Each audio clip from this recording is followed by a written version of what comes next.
Hello guys! Hello! This is for Aries. Okay, Aries, welcome! Alamin natin, Aries, kung anong messages, vibration, gabay, energy para sa inyong lahat. So, this is a general reading for love life. So, kung ano man ang sitwasyon mo, Aries, sa love life, kailangan mong gamitin ang iyong intuition sa pagpanunood or pakikinig ng readings na to. Okay. Okay, let's check.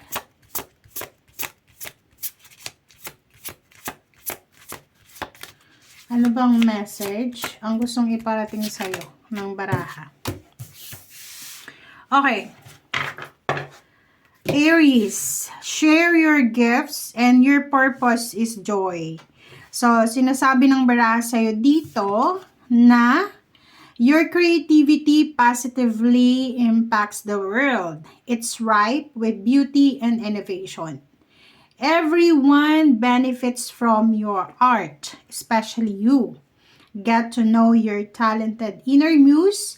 Nurture your vision. Your unique gifts are meant to be shared. Wow. So yun, sinasabi ng baraha sa'yo na siguro sobra kang passionate, creative ka. And since magba-Valentine's Day, sinasabi ng baraha na yung pagiging creative mo ay posible mong pagkakitaan yan na. May mga tao siguro nahihingi sa'yo ng tulong para gumawa ng love letter or kaano pa man na craft na posibleng or art or artistic na kumbaga pwedeng makatulong sa ibang tao. Okay?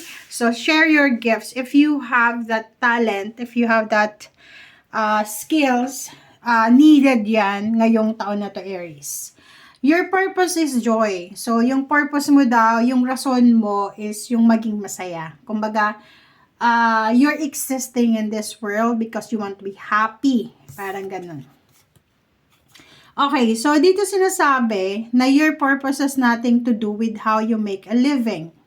That is your vocation, mission, or inspired passion, all worthy, but your purpose is much simpler and bigger. Wow. The purpose is joy. It's about discovering, nurturing, and celebrating who you truly are.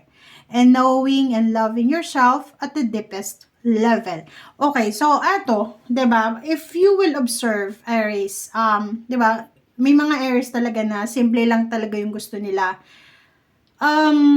Importante sa inyo yung pera. Importante na mayroon kayong hawak na pera, may trabaho, may negosyo, may source of income. Pero kung kumbaga you will dig inside you, 'di ba?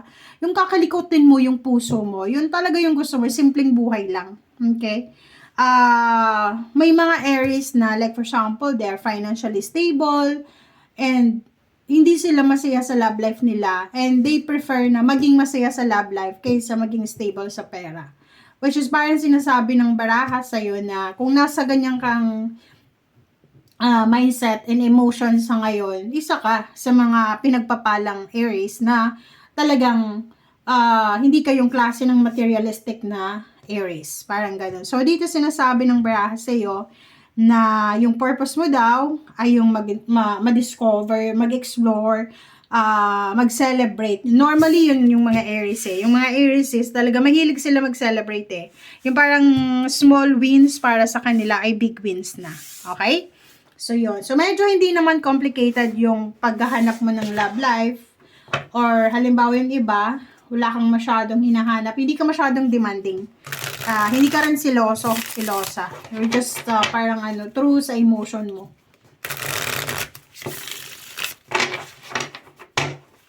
Pero yung iba, parang this is real talk. May ibang tao na hindi nila alam kung paano basahin ng Aries. Yung parang yung pagkatao, yung karakter ng Aries. Kasi normally yung Aries, siya fire sign eh. Pag sinabing fire sign, aggressive, forward movement, yung gusto. But ikaw, minsan, there's a time na aggressive ka, lalo may full moon and new moon. Pero, most of the time, parang yun, you're going with the flow lang. Yung iba parang ang tingin sa'yo, yung aggressive ka talaga na parang ano, alam mo yun, yung pakiramdam na spoiled brat, na kung ano yung gusto mo makukuha mo or gusto mong makuha. But if they will understand or if they will dig deeper talaga sa pagkatao mo, maraming tao yung ma-misinterpret ka kasi sa projection mo. Pero pag nakilala ka nila, malalaman nila na simpleng tao ka lang. Diba? Simple lang. Ang purpose mo lang is maging masaya, yung kontento ka na sa ganun. Okay, be ready to receive. Wow! So, ihanda mo daw, Aries, ang sarili mo because you will receive love, protection, nurture, and anything na, kumbaga, sinasabi ng baraha this year, if you are single, possible na may mag-offer ng love offer, may magkagusto. If you are married, makakatanggap ka ng pag-aalaga, suporta from your person. Okay. Alright, so next is Eight of Swords. And, diba? So this year, like for example, Aries, isa ka sa mga Aries na dumaan ka sa problemas. Like for example, spiritual problems, financial, especially ito, na emotional.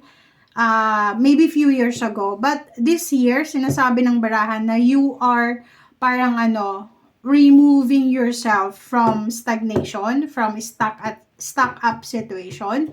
You're removing yourself, you're releasing yourself from any attachment na hindi na kailangan for the next years. So, sinasabi ng barahan na nakafocus ka na ngayon, Aries, para sa success, sa victory. No more fears, no more parang procrastinations, ganyan. So, sinasabi ng barahan sa'yo dito na nasa tama ka na direksyon. Kung ano man yun na plano mo, just go for it. Okay? Meron din ditong Aries na siguro single, but you're not ready to mingle or to search for a love life kasi you're busy saving money, you're busy accumulating wealth, parang ganun. Okay, so Ace of Pentacles, this is parang sinasabi ng baraha sa'yo na may mga Aries na kontento na kayo sa kung anong meron kayo, but for the moment, for the year 2026, may mga Aries na yung focus nila, yung happiness nila is to have a stable financial na pamumuhay. So, which is your joy. Yung iba naman, nakikita natin na you will enjoy more sa financial kaysa sa love life. Kumbaga, yung iba, yung priority is love, yung iba naman priority is trabaho. Kumbaga, kung saan ka masaya. So, kung ikaw ay kumbaga, yun nga sabi sa unang mga baraha, kontento ka na sa kung anong meron ka. Wheel of Fortune is here. So, sinasabi ng Wheel of Fortune, prepare yourself. Be ready to receive. Kasi maraming unexpected. Mapa-love life man yan, pera or anything. There's a financial help coming also from your loved ones, from your love life, from your family. Okay? Thank you guys. Bye!